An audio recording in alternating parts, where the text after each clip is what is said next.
आज हम डिस्कस करेंगे एक्सोस्केलेटन के बारे में। तो एक्सोस्केलेटन किसे कहा जाता है? एक्सटर्नल स्केलेटन को।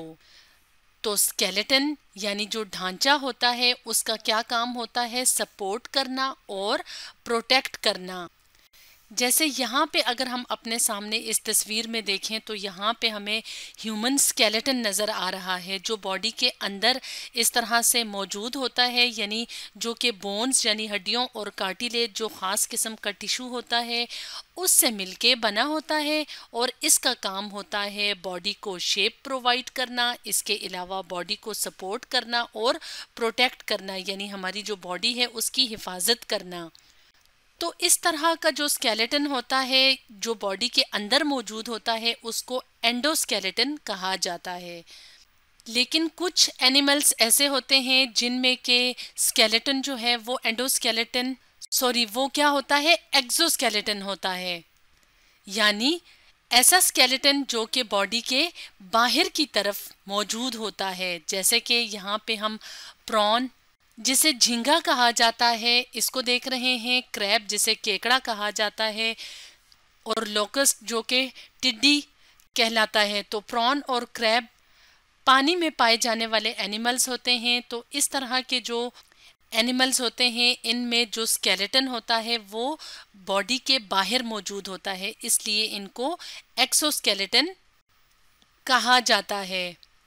तो एक्सोस्केलेटन जो होता है वो ज़्यादातर फाइलम आर्थ्रोपोडा जो एनिमल्स का एक बहुत बड़ा ग्रुप है जिसमें के प्रॉन, क्रैब, लोकस्ट, इसके अलावा मुख्तलिफ तरह के कीड़े मकोड़े शामिल हैं। तो उस ग्रुप के जो एनिमल्स होते हैं उनमें एक्सोस्केलेटन पाया जाता है। इसके अलावा भी मुख्तलिफ एनिमल्स में एक्सोस्केलेटन मुख्तलिफ फॉर्म्स में यानी मुख्तलिफ तरह से या मुख्तलिफ मौजूद होता है, लेकिन ज़्यादातर जो फाइलम आर्थ्रोपोडा है जिनके मेंबर्स को आर्थ्रोपोड्स कहा जाता है तो उनमें एक्सोस्केलेटन कॉमनली पाया जाता है। तो एक्सोस्केलेटन की दो लेयर्स होती हैं यानी दो तहें होती हैं, एक एपिक्यूटिकल कहलाती है और जो दूसरी लेयर होती है वो प्रोक्यूटिकल कहलाती है। तो इन लेयर्स को देखने के लिए हम अपने सामने यहाँ पे एक तस्वीर ले आते हैं।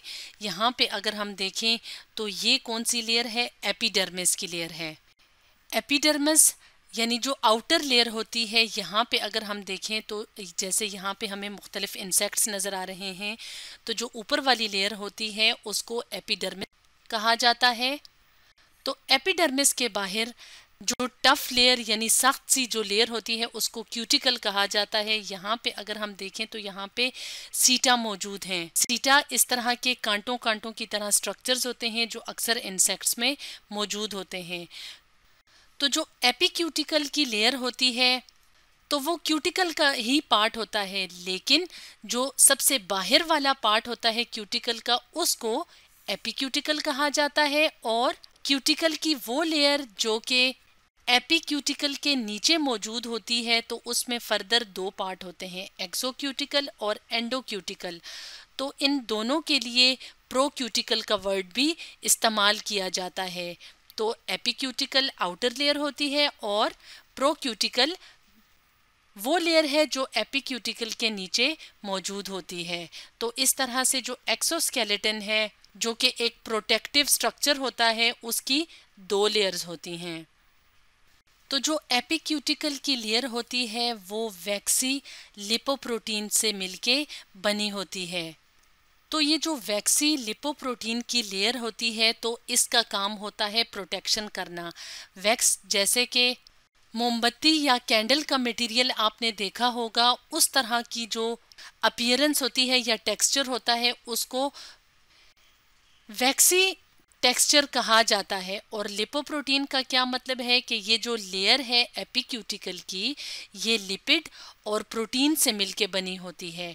तो बुनियादी तौर पे इसका काम होता है प्रोटेक्शन करना यानी हिफाजत करना। इसके अलावा ये जो वैक्सी लेयर होती है ये इम्परमिएबल टू वाटर होती है। इम्परमिएबल का मतलब होता है अलाउ ना करना, यानी कि ये पानी को पास होने से यानी गुजरने से रोकती है। इसके अलावा ये बैरियर के तौर पे काम करती है माइक्रो ऑर्गेनिजम्स के लिए, यानी जो छोटे छोटे ऑर्गेनिजम्स होते हैं जो कि माइक्रोस्कोप के नीचे नज़र आते हैं, जिन्हें माइक्रो ऑर्गेनिजम्स कहा जाता है। उनमें से काफ़ी टाइप्स ऐसी होती हैं जो एनिमल्स में या ह्यूमन बीइंग्स में मुख्तलिफ बीमारियों की वजह बनते हैं। तो इस तरह के जो माइक्रो ऑर्गेनिजम्स जो इन इंसेक्ट्स वगैरह पे अटैक कर सकते हैं, तो उनके रास्ते में जो बैरियर होता है, जो रुकावट होती है, वो कौन सी लेयर होती है? एपिक्यूटिकल की लेयर होती है। और एपिक्यूटिकल क्या है? एक्सोस्केलेटन का आउटर पार्ट।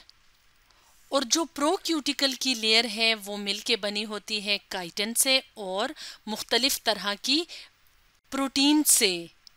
तो काइटिन क्या है? ख़ास किस्म की कार्बोहाइड्रेट की एक टाइप है। तो इसका काम भी होता है प्रोटेक्शन करना। और इसके अलावा ये क्या है? सपोर्टिव होती है।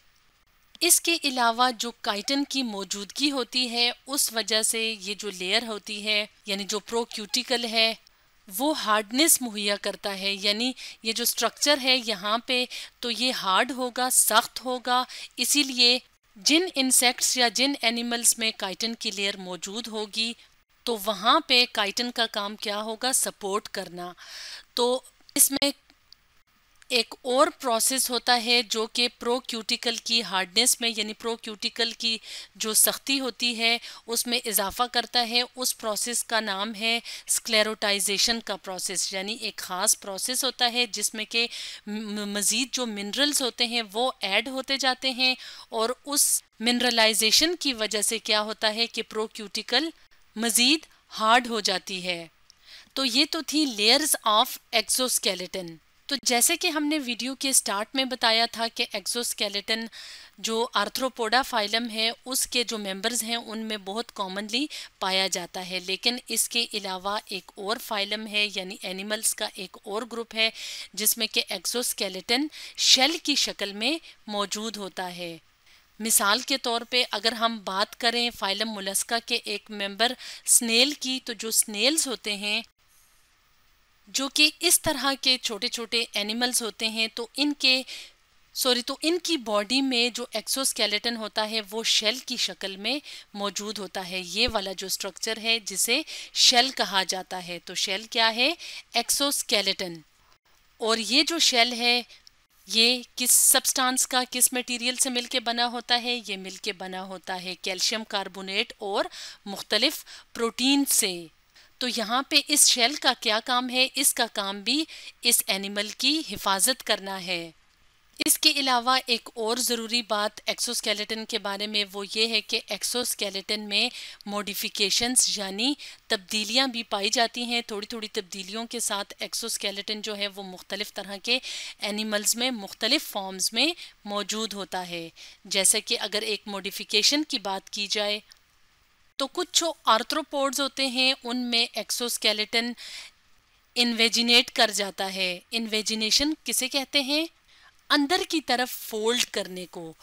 जैसे कि यहाँ पे अगर हम देखें तो यहाँ पे हम फ्लाई यानी एक मक्खी देख रहे हैं। तो इसकी बॉडी का अगर ये वाला हिस्सा देखा जाए तो जैसे कि हम जानते हैं कि आर्थ्रोपोड्स में एक्सोस्केलेटन मौजूद होता है, तो कुछ जो मेंबर्स होते हैं उनमें इस तरह से एक्सोस्केलेटन में इन्वेजिनेशन यानी अंदर की तरफ थोड़ा सा मुड़ जाता है।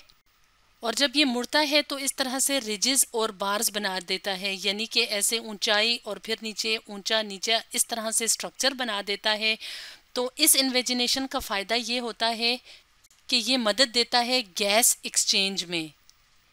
इसके अलावा एक और मॉडिफिकेशन एक्सोस्केलेटन की है, वो क्या है? वो है जॉइंट्स बनाना। जैसे यहाँ पे अगर हम दोबारा से एक फ्लाई की मिसाल लें तो यहाँ पे जॉइंट किसे कहा जाता है? जोड़ को। तो जो एक्सोस्केलेटन है वो जो जोड़ बनाता है, जॉइंट्स, वो सॉफ्ट सॉफ्ट से नरम नरम से होते हैं और ये जॉइंट्स मदद देते हैं मूवमेंट में, यानी इंसेक्ट की मूवमेंट में एक्सोस्केलेटन की ये जो मॉडिफिकेशन है जॉइंट्स बनाने वाली, तो ये मदद देती है। तो ये तो थी कुछ मॉडिफिकेशंस जो कि एक्सोस्केलेटन में नज़र आती हैं। तो आज हमने डिस्कस किया एक्सोस्केलेटन के बारे में।